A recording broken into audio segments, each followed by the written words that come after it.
Yang punya Allah yang kedua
Allah wal malaikatu yusholluna 'alan nabi ya ayyuhalladzina amanu shallu 'alaihi wa sallimu taslima. Sesungguhnya Allah berselawat kepada nabinya dan wahai orang-orang yang beriman berselawatlah kalian kepada nabi. Jadi di sini perintah Allah langsung berselawat. Semakin banyak kita berselawat kepada nabi, maka kita akan mendapatkan syafaat yang diberikannya. Jamaah rahimahumullah. Pada malam hari ini kebetulan yang diminta isi oleh Pak Guru Bapak ini mengenai sholat sebagai syahadat. Tapi sebelumnya Bapak Ibu yang dimuliakan Allah dan anak-anak sekalian, kita ini banyak bersyukur karena bisa datang ke sholat. Karena kita termasuk datang ke sholat ini mendapatkan hidayah Allah. Yang paling mahal nikmat itu adalah hidayah Allah. Kita bisa sholat karena pertolongan dari Allah. Kita bisa datang ke sholat ke masjid pengajian itu karena pertolongan Allah. Berapa banyak saudara-saudara kita tidak bisa datang ke masjid melaksanakan sholat jamaah. Berapa banyak saudara-saudara kita yang banyak orang Islam tidak bisa menghadiri itu pengajian. Jadi nikmat yang paling mahal itu adalah kita bisa sholat. Nikmat yang paling mahal itu adalah kita bisa beribadah kepada Allah. Itu nikmat yang paling mahal. Bukan harta yang banyak, bukan rumah yang bagus. Nikmat yang paling mahal itu adalah Allah memberikan taufik kepada kita semua sehingga kita datang ke masjid untuk sholat dalam rangka menuntut ilmu. Dalam sebuah hadis dikatakan, barang siapa memudahkan langkahnya menuntut ilmu, maka dia akan memudahkan langkahnya menuju surga. Ini orang yang banyak ilmu, insya Allah mengetahui baik benar. Orang yang banyak ilmu pasti akan mengetahui mana yang amalan-amalan yang utama, mana amalan-amalan yang sunnah, mana amalan-amalan yang benar dan seterusnya. Sehingga orang yang banyak ilmu itu maka diangkat oleh Allah derajatnya. Orang yang banyak ilmu itu pasti dia hidupnya akan selamat dan di akhirat akan masuk surga. Terutama teman-teman. Jamaah rahimahullah. Mengenai ilmu, keutamaan ilmu dibandingkan harta, menurut Imam Ali itu lebih dari 100. Jadi pertama, ilmu itu kalau dibagikan dia akan bertambah banyak. Akan tetapi kalau harta dibagikan maka harta itu akan menjadi habis. Ilmu itu mudah dibawa. Jadi orang yang punya ilmu itu rata-rata memuliakan Allah, mudah dibawa. Dimanapun berada ilmu itu akan tetap dibawa selama ada di dalam hidupnya. Akan tetapi harta kita punya kuota saja bawa 1 jam tak mampu. Tapi di dalam otak kita ini ilmu itu mudah dibawa. Ilmu apapun yang ada kuasa itu dimana kita ada. Itu salah satu keutamaan ilmu. Yang berikutnya, ilmu akan menjaga diri kita. Sedangkan harta bisa menjuruskan kita. Itu menurut Imam Ali sangat banyak. Dan mana Allah memotivasi supaya kita datang ke sholat sebagai utama dan mendapat apa? Mencari ilmu. Maka dalam hadis hadis itu sampai dikatakan kalau bilang ini bagi dia anak ini sedikit dan sunnah. Menuntut ilmu adalah wajib. Jadi Bapak Ibu, kalau kita tidak tahu, kita berdosa karena tidak mau menuntut ilmu. Itu pentingnya kita menuntut ilmu. Karena ada dalam kewajiban. Di sini tidak dikatakan harus mencari ilmu apa saja, tetapi ilmu apapun yang bermanfaat untuk manusia pada kewajiban dari kita semua. Dalam di sini kita kalau berada di dalam masjid ini adalah tamu Allah. Jadi kalau tamu Allah yang berhak memuliakan adalah Allah. Jadi kalau kita bertamu ke tetangga saja minimal kita wali. Anak-anak mobil out. Kalau kita di sini tidak tahu apa yang disebutkan kepada kita semua. Ternyata kalau kita diturunkan di dunia lama masih tidak ada yang mau kita dapat di masjid. Di sini pertama diberikan sakinah, itu di dunia.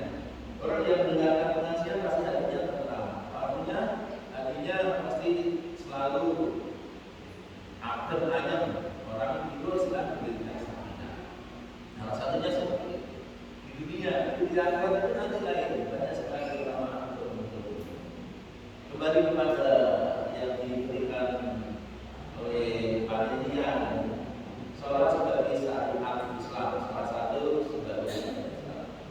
Bapak Ibu jamaah yang dimuliakan Allah, kalau kita berbicara syariat, orang tua itu kadang ngajinya dalam syariat, hakikat, dan makrifat. Kita cuma ini aja apa istilahnya sampai kasih saja. Diumpamakan syariat itu bagikan kulit katanya. Kalau kemudian hakikat itu rasa, menyapa buah, dan makrifat itu adalah rasa. Sebagian besar karena memahami syariat itu sangat besar. Namanya kulit dibuang, ya memang benar dibuang. Akan tetapi kulit ini sangat penting. Coba kita bayangkan Bapak Ibu. Kita misalnya jualan pisang tidak ada kulitnya, nggak sampai 1 jam pisang itu rusak. Pasti tidak ada kulit juga. Itu namanya syariat. Kalau syariat dibawakan kulit. Bapak Ibu, jamaah sekalian, apabila kita membeli pisang buah, pasti dicari kulitnya yang bagus. Itu pentingnya kulit. Kalau kulitnya sudah pada kusut-kusut pasti tidak laku. Ini kalau kita berbicara syariat itu bukan kulit. Yang berikutnya, kalau kita berbicara kulit memang dibuang. Tetapi kalau kita mau mendapatkan hakikat dan makrifat, kita harus buka dulu kulit. Apa artinya? Kulit itu dibuka baru kita bisa makan. Artinya kalau kita mau mendapatkan makrifat dan hakikat, syariat itu harus dilaksanakan. Omong kosong dia ilmunya makrifatnya tinggi tidak pernah melaksanakan syariat. Omong kosong dia ilmunya tinggi tapi tidak pernah sholat. Jadi makrifat tanpa syariat maka itu bisa sesat. Hakikat tanpa sholat tanpa syariat maka itu akan merusak. Seperti kulit tadi. Jadi kita punya buah-buahan dibiarkan di luar tanpa kulit pasti rusak. Ini pentingnya syariat. Jadi syariat itu sangat penting bukan tidak berguna, tapi sangat penting. Kita berjualan buah apapun pasti ada kulitnya. Kita jualan durian. Apa duriannya dibuka hingga kulitnya baru bisa dijual. Tapi kalau duriannya dijual di paruh di bawah tidak ada yang beli. Pasti. Itu pentingnya kulit, pentingnya syariat. Bapak Ibu yang dimuliakan Allah, di sini kami memberikan materi tema sholat sebagai salah satu syariat Islam. Kemudian pengertian syariat. Syariat itu kira-kira apa? Mungkin apa yang tidak paham? Syariat asal katanya itu sebenarnya secara kata artinya jalan menuju sumber air. Jalan menuju sumber air itu namanya syariat. Kenapa menuju sumber air? Air itu adalah salah satu kehidupan. Jadi kehidupan, sumber kehidupan adalah Allah. Dengan demikian syariat itu adalah jalan menuju Allah. Karena sumber kehidupan, jalan menuju sumber kehidupan. Kehidupan itu adalah Allah. Secara etimologi, secara bahasa, syariat adalah aturan-aturan yang ditetapkan oleh Allah Subhanahu wa Ta'ala untuk dijalankan manusia supaya hidupnya selama dunia dan akhirat. Itu syariatnya. Dengan demikian, seperti tadi, orang yang tidak mau syariat pasti tidak akan dapat mengenal Allah, tidak dapat makrifat, tidak dapat hakikat. Itu adalah syariat. Jadi syariat itu sangat penting karena pada selesai dilaksanakan pasti tidak selesai. Kita akan mendapatkan hakikat makrifat dengan cara melaksanakan syariat. Bapak Ibu yang dimuliakan Allah, yang berikutnya syariat-syariat Allah itu sangat banyak. Bukannya Allah benci kepada kita, bukan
berikutnya, bersyahadat ini artinya apa?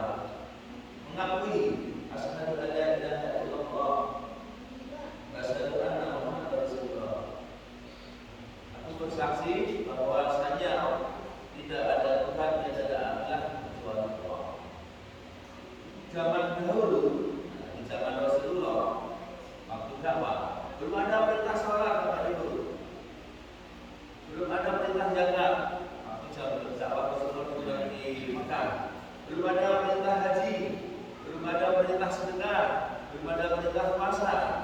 Rasulullah waktu dakwah di Mekah itu cuma perlu bersyahadat, selesai sudah. Bahkan waktu itu ada sahabat Nabi sudah bersyahadat masih minum minuman keras yang memang belum ada larangan mabuk waktu itu. Tetapi baru syahadat tidak masuk Islam. Tidak semua orang berani mengucapkan syahadat. Bahkan gara-gara syahadat ini, sahabat-sahabat Nabi itu rela disiksa. Kayak Bilal bin Rabah itu gara-gara bersyahadat mengucapkan masuk Islam, dia disiksa sama majikannya. Bilal bin Rabah ini adalah seorang budak, namanya budak itu pasti harus menurut majikannya. Kalau dia tidak menurut pasti akan disiksa. Maka setelah Bilal bin Rabah bersyahadat kepada Nabi, dia disiksa oleh majikannya. Setiap pagi dia dijemur di Mekah di Arab Saudi itu panasnya ya Allah, suhunya bisa sampai 50 derajat Celcius, setengah air bakar. Panasnya seperti itu. Dari pagi sampai sore. Kemudian malam juga tidak dikasih apa-apa. Mungkin karena keyakinan yang beri kepada Allah, dia disiksa selama seminggu tetap masih hidup. Dia tidak dikasih makan selama 1 minggu tetap masih hidup. Karena Allah yang berkehendak. Bahkan dia mengatakan, wahai Bilal, kamu ucapkan kata-kata Bilal saja saya bebaskan dari siksaan sehari. Tapi Bilal juga mengatakan hak. Ini gara-gara apa sahaja? Apa sih susahnya ngomong asyhadu an la ilaha illallah wa asyhadu anna Muhammadar Rasulullah? Maksudnya tidak butuh energi banyak, tidak butuh uang, tidak membutuhkan biaya. Tapi tidak semua orang, orang Islam kan tidak berani, cuma mengucapkan syahadat saja. Tidak ada yang berani kalau dia tidak dapat hidayah Allah Subhanahu wa Ta'ala. Itu yang berikutnya, mengakui bahwasanya dia jadilah selain Allah. Ilah itu kan diartikan Tuhan saja.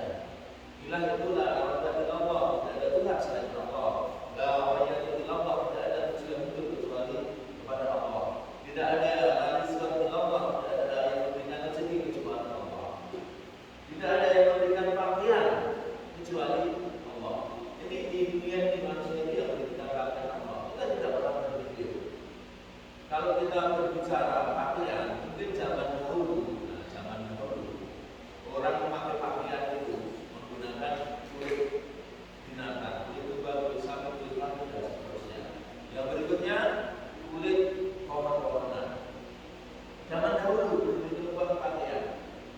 Tapi dengan zaman sekarang, seandainya kambing, sapi, satu busur diborong semua, untuk mencukupi pakaiannya manusia tidak akan cukup. Tidak akan cukup banyak yang lainnya. Seandainya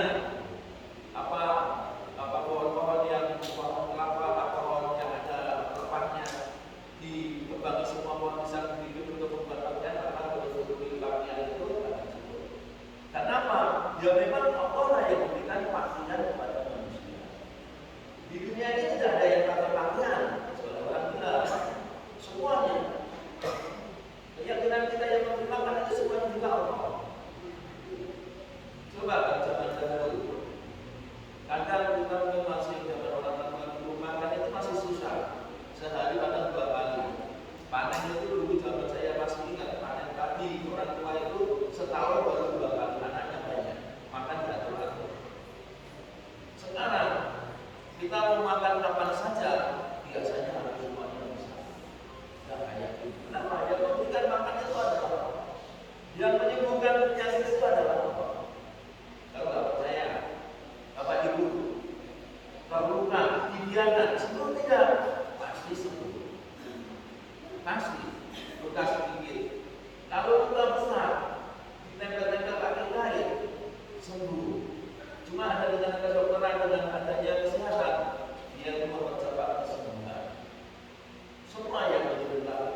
asyhadu anna Muhammadar Rasulullah, dan bahwa saya bersaksi bahwa saya Nabi Muhammad Rasulullah SAW itu adalah utusan. Apa artinya utusan? Utusan itu disuruh menyampaikan sesuatu. Jadi apa yang disampaikan oleh Rasulullah yaitu tadi syariat Islam. Dengan demikian, apapun yang disampaikan oleh Rasulullah itu pasti benar. Apapun yang disampaikan Rasulullah itu pasti adalah untuk mempermudah kehidupan manusia. Apapun yang disampaikan Rasulullah itu pasti tidak ada bertentangan dengan ilmu pengetahuan. Apapun yang disampaikan Rasulullah itu pasti bermanfaat bagi manusia.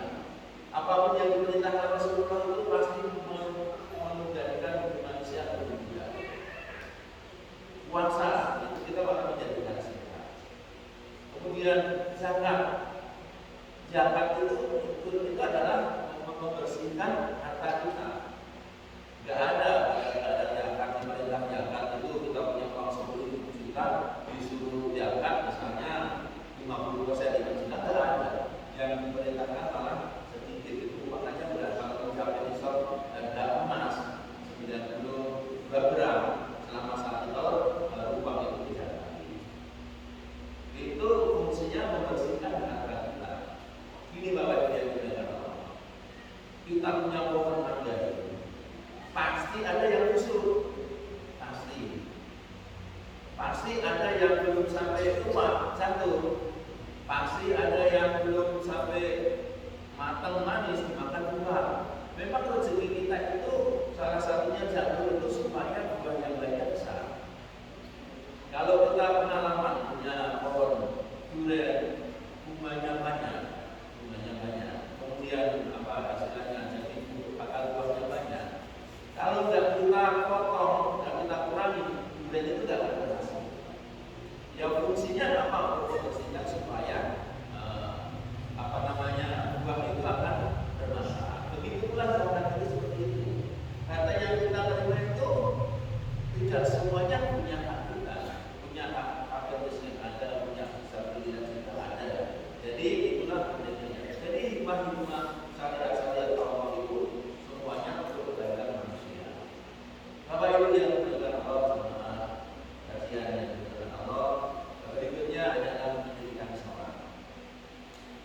Bapak Ibu yang dimuliakan Allah, keutamaan sholat itu sangat-sangat banyak. Jadi keutamaan sholat salah satunya inna sholat ta'amul astagfirullah. Sesungguhnya sholat itu bisa menunjukkan perbuatan isi dan muka. Insya Allah kalau kita sholat 5 waktu tertib, maka perbuatan isi dan perbuatan muka itu akan hilang. Akan tetapi kalau kita masih benar-benar, ya suatu saat kita berbuat isi dan berbuat muka. Tapi kalau kita sholatnya insya Allah istiqomah sesuai dengan apa yang ditetapkan Rasul selama 40 hari itu akan hilang. Jadi keutamaan sholat itu sangat-sangat banyak. Bapak Ibu yang dimuliakan Allah, jadi hidup di dunia ini pasti ada matinya, pasti ada matinya. Sekarang berjaya, sekarang jelek, sekarang berbuat jahat, sekarang tidak mau sholat, suatu saat pasti dia akan mati. Sekarang rajin sholat, sekarang rajin ke masjid, sekarang rajin beribadah, sholat berjamaah, pasti suatu saat juga akan mati. Jadi intinya kita ini sholat itu salah satunya bekal kita di dunia dan di akhirat. Apa itu yang benar Allah? Coba kita rasakan saja bagaimana kita selesai sholat. Allah memberikan ketenangan dalam diri kita. Jadi orang yang tiap hari sholat, tidak sholat sehari saja sudah rasanya lain. Itu di dunia itu kita sudah diberikan ketenangan, sakinah, ketenangan jiwa. Yang berikutnya, kalau kita sholat sesuai dengan apa yang dijalankan Rasulullah, kehidupan kita akan teratur. Kita punya uang banyak, itu akan barokah. Kita akan punya rezeki banyak, rezeki itu akan barokah. Barokah itu tidak harus uangnya banyak. Barokah itu barang kita tercukupi, kebutuhan kita tercukupi, anaknya bayar sekolah, alhamdulillah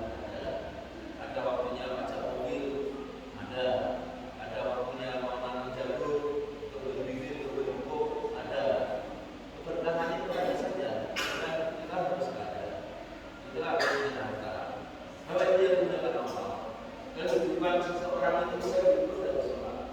Apabila sholatnya teratur, apabila sholatnya apa sesuai ketentuan Rasulullah, maka hidupnya juga pasti akan baik, tidak pernah perang. Coba Bapak Ibu yang sedang mengeluh itu, perbaiki sholat. Yang sedang mengeluh, tidak direpet, anak seragam, ini mengeluh, berarti perbaiki sholat. Bapak Ibu yang dimuliakan Allah, kalau kita banyak mengeluh, itu berarti kita itu kurang bersyukur kepada Allah. Yang berikutnya Bapak Ibu yang dimuliakan Allah, sholat itu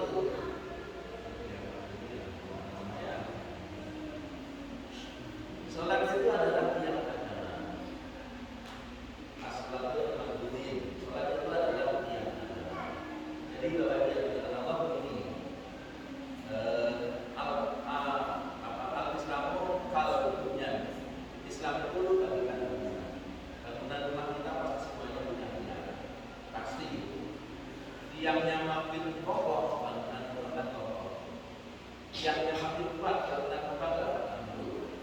Makanya sekarang rumah-rumah itu yang tinggi rumah tahan gempa, yang diperkuat apa? Tiangnya, bukan temboknya.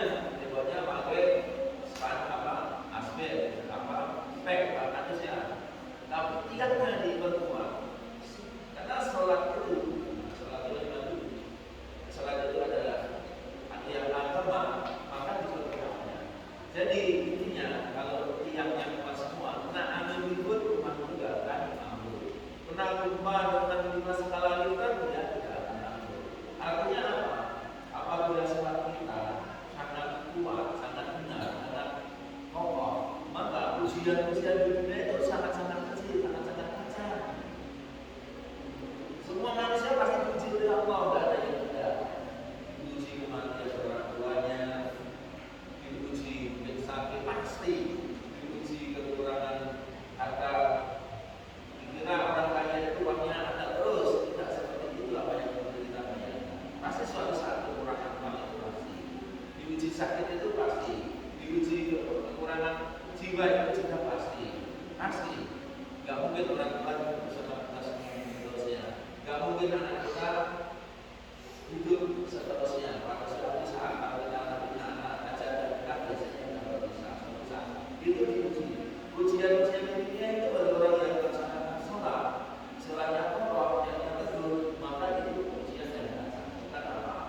Maka orang yang sholatnya baik diuji dengan alhamdulillah, bersyukur. Kenapa? Orang yang diuji itu dia imannya akan naik. Jadi semakin tinggi iman kita, ujian kita alhamdulillah. Maka itu yang dimaksud Allah. Ujiannya anak SD dengan anak SMP itu berbeda.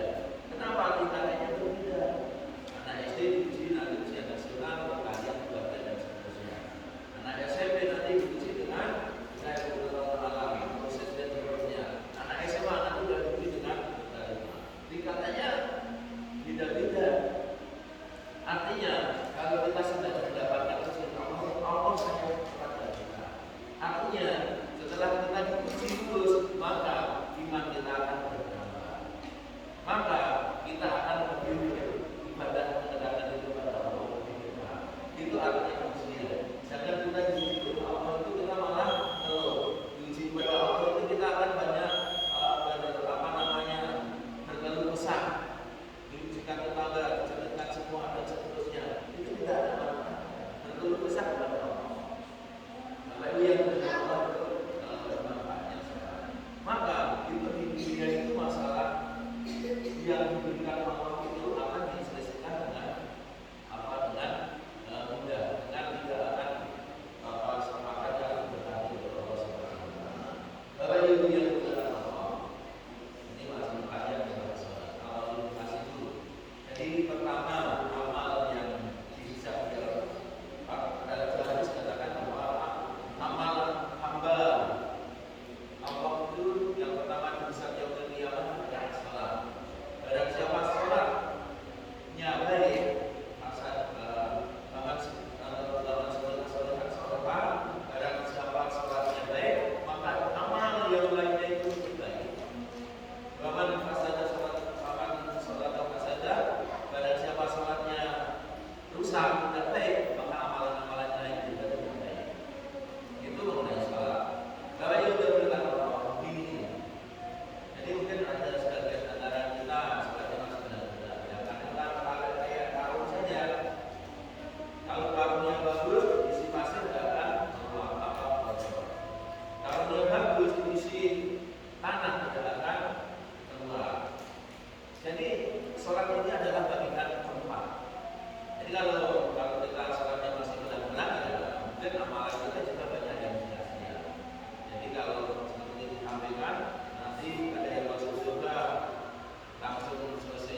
diturunkan pahala itu di dunia. Akibatnya apa? Dunia ini juga tidak ada yang mau berbakti kepada Allah, tidak ada yang mau tidak meninggalkan sholat. Kenapa?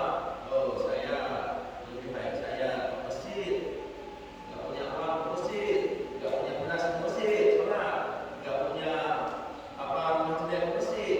Otomatis orang tidak ada yang mau kerja, otomatis orang tidak ada yang mau mencari ilmu, otomatis orang tidak mau bekerja sawah, otomatis orang tidak ada yang mau bekerja yang susah-susah. Maka pahala itu oleh Allah Subhanahu wa taala diturunkan di akhirat. Kalau itu yang diturunkan Allah, maka apabila kita sholat kita naik, insya Allah amalan-amalan itu akan naik. Akan tetapi apabila sholat kita tidak baik, maka amalan-amalan yang lain juga itu makhluk Allah Subhanahu wa taala. Sholat itu bagaikan angka satu. Angka satu bila di belakangnya ada nol itu yang bisa 10. Angka satu nolnya di belakang ada 3 bisa 1000. Angka satu nolnya ada 6 1 juta. Tetapi apabila ada angka satu tidak ada angka satu nolnya sampai 6 tidak ada nilainya. Nolnya sampai 10 tidak ada nilainya. Nolnya sampai 3 juta tidak ada nilainya. Maka orang kafir itu tak pernah sholat. Kenapa? Mereka tidak diterima oleh Allah. Orang kafir itu tak akan diterima oleh Allah Subhanahu wa taala. Jadi begini, kalau kita sudah sholatnya baik, kita berbuat baik kepada orang tua, kita hanya tempatnya sudah ada. Dinilai oleh Allah. Kita berpuasa di juga ada. Kita bersedekah insya Allah juga ada. Bapak Ibu yang berbuat Allah sudah bisa, kita sudah untuk aja ya. Mudah-mudahan kita tahan Allah Subhanahu wa taala. Kita bisa menjaga sholat, karena sholat itu kalau kita jaga pasti nanti suatu saat akan dijaga juga kita. Karena nanti di akhirat yang di kubur itu tidak ada yang jaga kita, cuma sholat itu amal-amal kita. Jadi sholat itu akan menjaga kita tidak kubur. Maka kita kubur itu aja belum sampai di yang berliaran itu lama Bapak Ibu. Di kubur ada yang 1 tahun, kiamat nanti ada yang 100 tahun. Siapa yang menjaga di dalam kubur? Salah satunya amal. Sholat kita nanti akan berbalik. Wahai sebulan, kau telah menjaga kamu di dunia sholat. Saya sholat, kamu dulu menjaga saya di dunia dengan baik. Maka sekarang aku saya menjaga dengan baik. Itulah sholat. Bapak Ibu yang berdoa Allah, mudah-mudahan kita termasuk hamba Allah yang selalu berserah diri dengan melaksanakan sholat. Karena sholat ini merasa dilaksanakan berat, tetapi itu menurut hawa nafsu. Akan tetapi kalau kita berbicara dengan hati kepada Allah, maka itu akan menyederhanakan sholat. Karena sholat itu adalah nikmat. Bagi yang berdoa Allah, mudah-mudahan ini bermanfaat bagi kita semua. Yang berbicara baik dan berkata baik tidak terlalu adalah orang-orang yang berusaha memaafkan. Apabila ada kesalahan yang mohon maaf yang sebesar-besarnya. Dulu apapun betul bahwasanya kebenaran itu datangnya dari Allah Subhanahu wa taala. Saya cukup sekian. Subhanallah wa bihamdihi, subhanallah wa bihamdihi, astagfirullah wa atubu ilaih. Assalamualaikum warahmatullahi wabarakatuh.